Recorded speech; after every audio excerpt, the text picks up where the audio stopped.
Neste momento, Deus, através desta emissora, leva até você mais um programa de fé, com mensagens, hinos e orações a seu favor.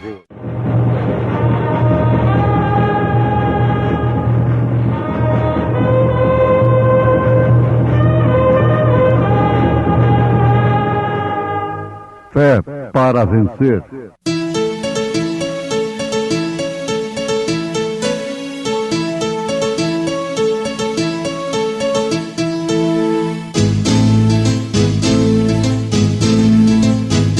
Mensageiro, Deus enviou o seu profeta, seu profeta Este som de alarido retumbando está,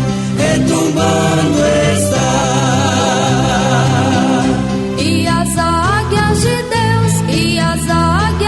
Deus, já voando estão. William Branham foi seu nome e Deus foi com ele, E a coluna de fogo sempre lhe seguiu, A palavra ele pregou,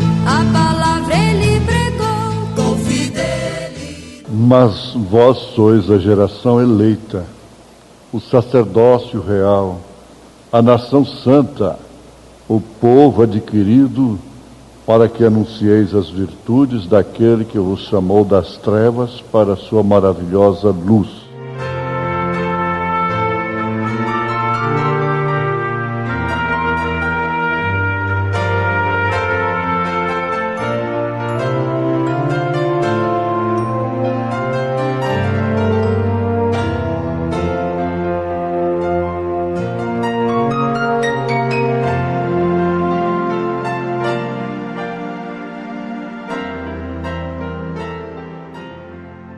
Ouvintes amados,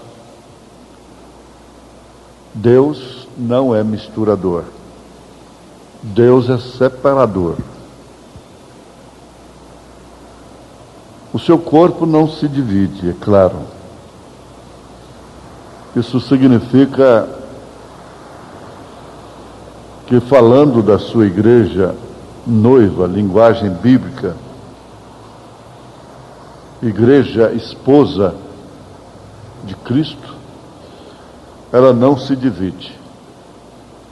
Um eleito não persegue outro eleito. Por quê? Afinal, são irmãos por eleição, irmãos por predestinação. Esaú e Jacó eram irmãos, mas não por eleição, não por predestinação. E São Paulo, como São João, como São Pedro, endereça as suas cartas a uma determinada gente, a um determinado povo específico, especial, zeloso de boas obras, segundo a sua própria linguagem. E Pedro, na sua primeira carta, capítulo 2, verso 9,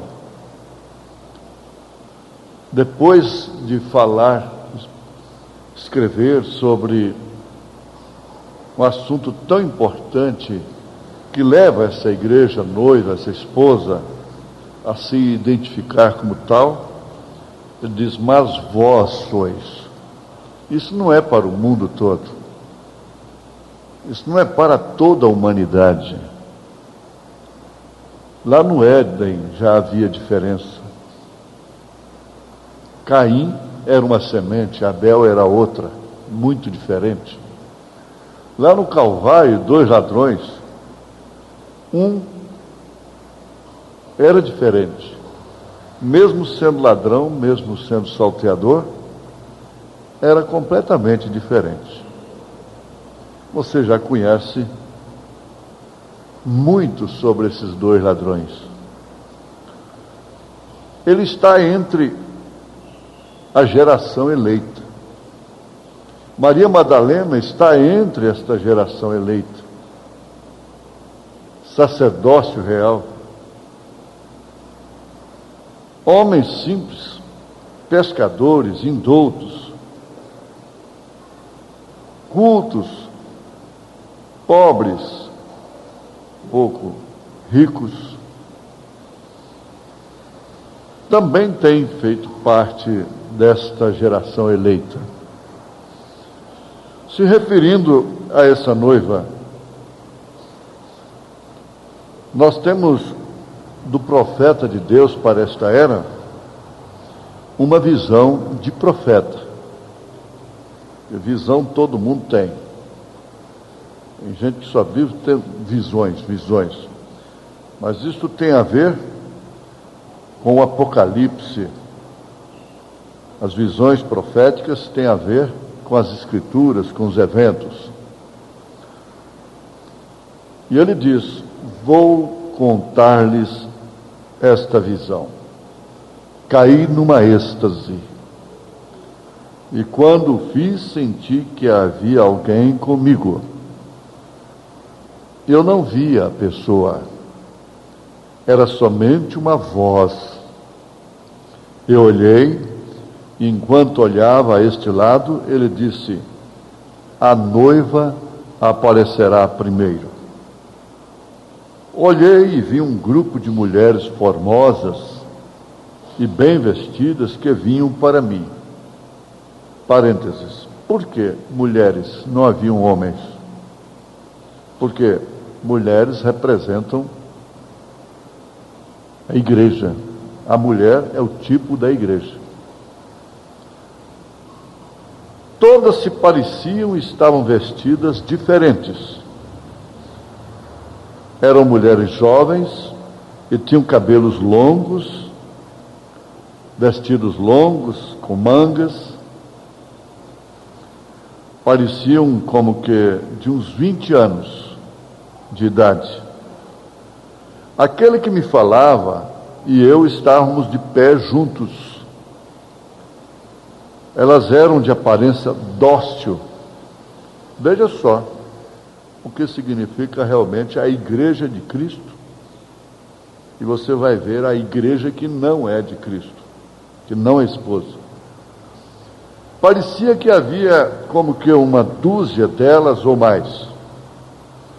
Elas passaram por meu lado com um ar de doçura, olhando para mim. Ela era preciosa. Eu olhei enquanto elas passavam e ele me disse: essa é a noiva. Agora passaremos em revista as igrejas. Ali vinham. Eu as observava enquanto se aproximavam. Uma era pior que a outra. Eu nunca havia visto um grupo tão sujo em minha vida. Ouvi um ruído, então ele me disse: agora vem o grupo da América do Norte, Estados Unidos, da sua própria pátria. Ele diz: se alguma vez eu havia visto um grupo de demônios, era esse. Era a igreja americana. Creio que não tenho suficiente eloquência para descrevê-lo numa audiência mista. Terão que ler entre linhas. Seu líder era uma bruxa. Aí você vê o carnaval brasileiro. Tinham um nariz longo e uma boca grande. Tinham roupa bem curta. Na parte de cima não tinham nada. Estavam despidas. Cada uma delas tinha cabelo curto e uma maquilagem escandalosa. Sua aparência era de uma prostituta de rua. Pensei: essa é a igreja? Ali estavam elas cantando essa música twist, rock, lembrando do carnaval no Rio de Janeiro, na Bahia, no Brasil. Eu chorava em meu coração. E essa bruxa, para mim, não é outra coisa senão o Concílio Mundial de Igrejas guiando-as. Saíram para a esquerda e desapareceram no caos, no abismo, fazendo ruído ao som da música, torcendo seus corpos enquanto desapareciam. Eu inclinei minha cabeça. Então ele me disse: a noiva tem que aparecer outra vez. Olhei e eis que vinham elas outra vez. Passaram. Pequenas damas de aparência dócil. Notei que cada uma estava vestida diferente. E longo, enquanto começavam a se ir, 2 ou 3 na parte de trás começaram a sair da fila. Eu gritei a elas e elas trataram de voltar a seu passo novamente. Então a visão desapareceu e se foi de mim. Notaram vocês que a noiva aparece 2 vezes? A primeira semente e a segunda semente. Ambas são iguais. Exatamente. A razão pela qual estavam vestidas diferentes é porque serão de diferentes nações. Cada uma tinha cabelo longo e não tinham maquilagem. Eram moças realmente bonitas. Elas me observavam. Isso representa a noiva de todas as nações. Eu tenho que vigiá-la. Ela pode sair do passo da palavra se eu não a vigio quando está passando. É sua mensagem. Observem, elas estavam regressando, elas estavam se enfileirando, estavam olhando para algo, observando aquela igreja que se foi ao caos. As da frente nunca o fizeram, só 2 ou 3 da parte de trás saíram fora do passo para o lado direito e pareciam que estavam tratando de regressar. Porém, se vocês notam, a igreja só aparece uma vez, porém a noiva vem 2 vezes. Isto porque Elias viria para converter os corações dos filhos aos pais.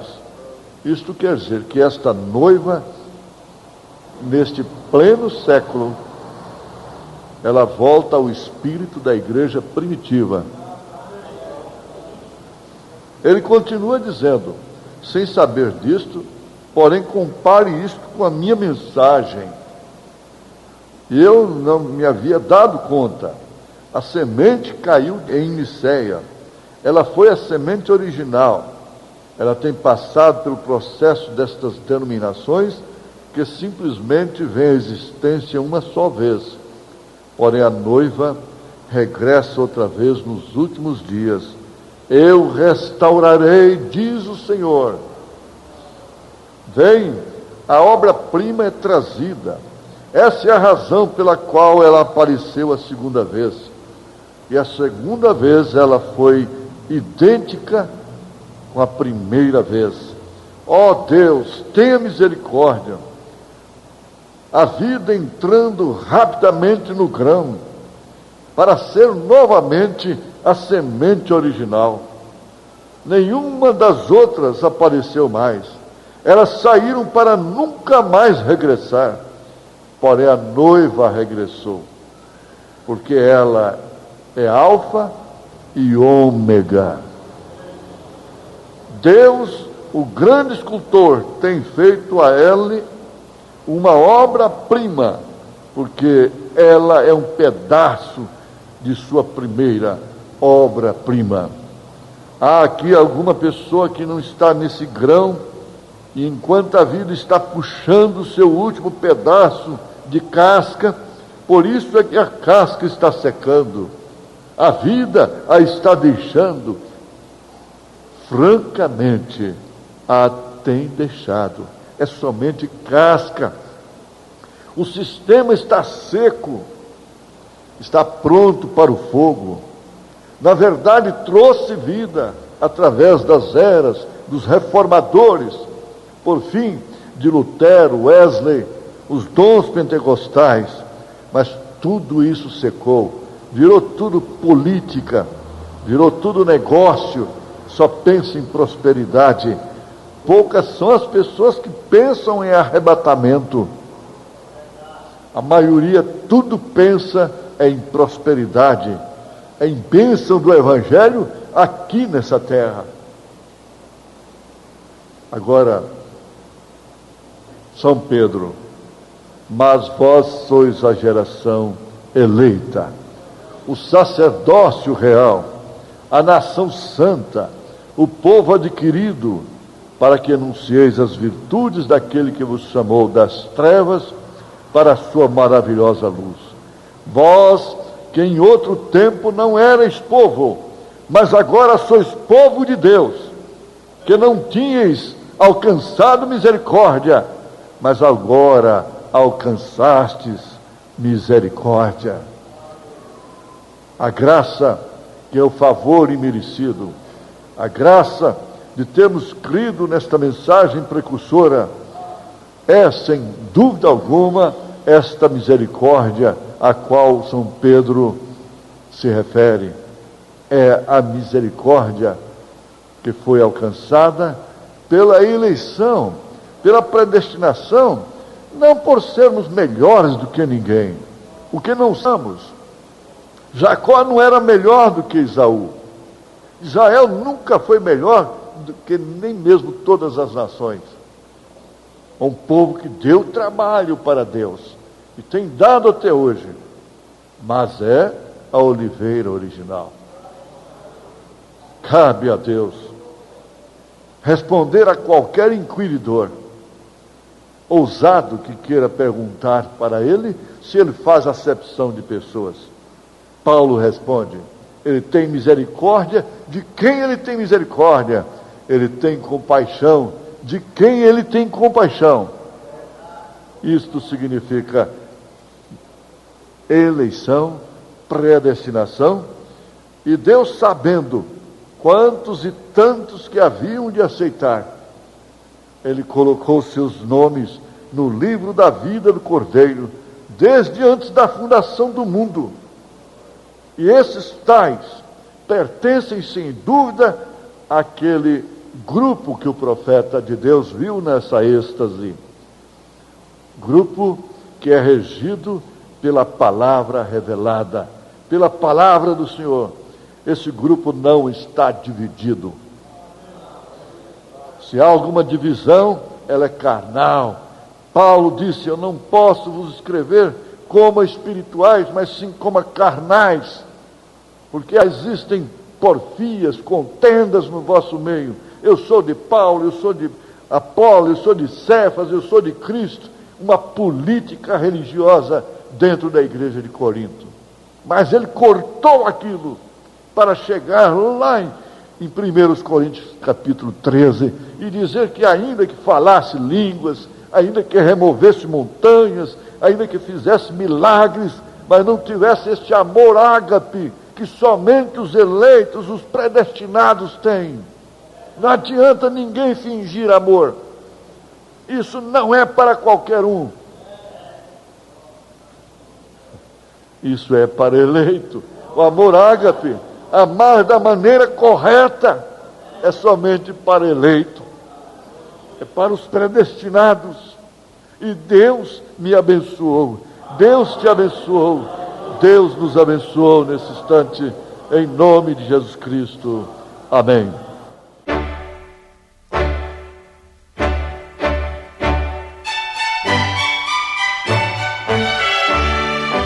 Volte a nos ouvir amanhã novamente, neste mesmo horário, nesta emissora, se o Senhor nos permitir, com fé no Filho de Deus, a fé que vence o mundo.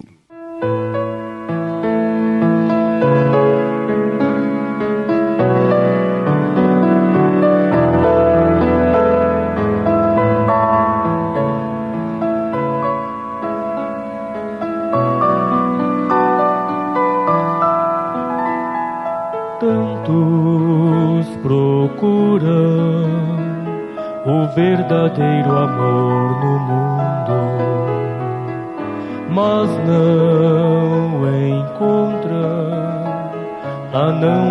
deste amor profundo.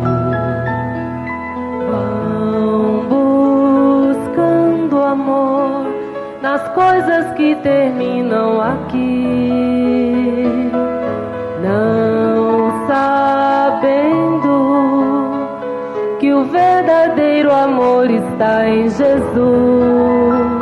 Amor profundo, amor de Jesus.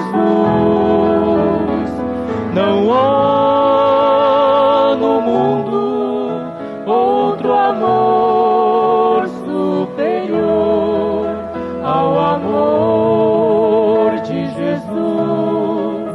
Doce amor, amor, amor.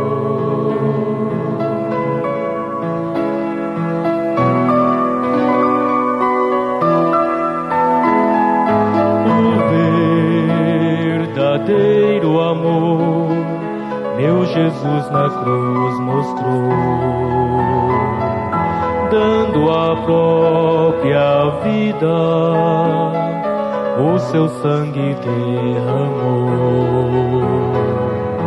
Sei que mais ninguém faria o que ele fez. A vida não daria, não teria tanto amor. Amor profundo, amor de Jesus. Não há no mundo outro amor superior ao amor de Jesus. Doce amor, amor, amor.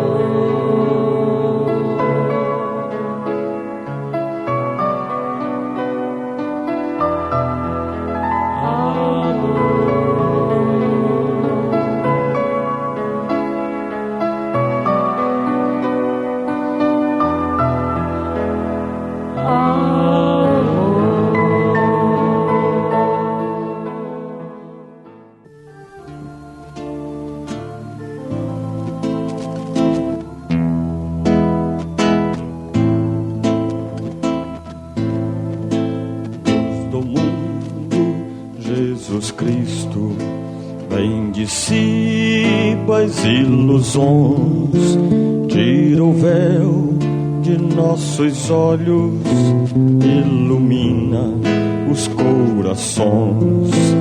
Vem Jesus, atender às orações. Vem Jesus, atender às orações.